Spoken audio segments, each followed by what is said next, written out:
Hello everyone, my name is Salvador Ortiz, and I'm going to teach you about food safety. Alright, let's get on with it. Get in there, you mark! Ouch, man, that really hurt. Oh. Man, shut up when the grown folks is talking.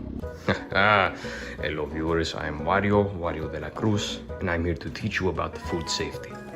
Now, as any good chef or just anyone in general, because it should be common sense at this point, you should be safe around the kitchen. Now, what do I mean by that? Well, let me show you.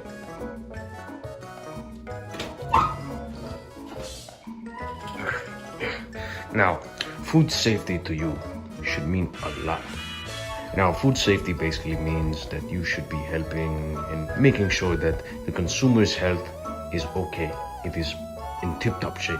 They don't get sick, they don't die, whatever. Because, I mean, as the people that own the restaurant and stuff, we don't want to get sued and lose money. Because money runs the world, okay?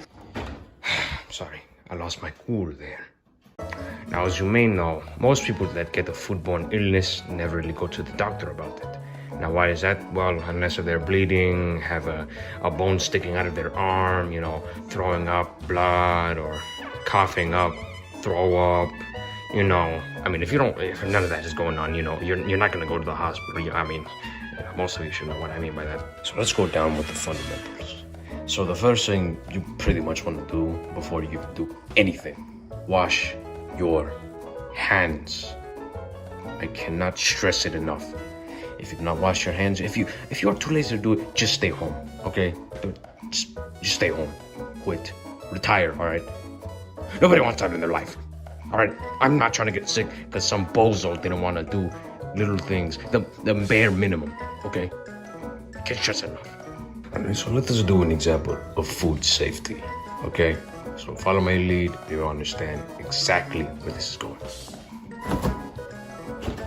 Let's see here. No. Ah, yes, this is perfect. Ah, yes, this has been sitting in the fridge for like 4,000 years. It's gonna be good.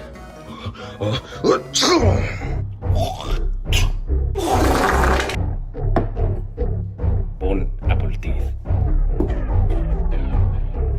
Oh. Wow, thanks, man, for the amazing food.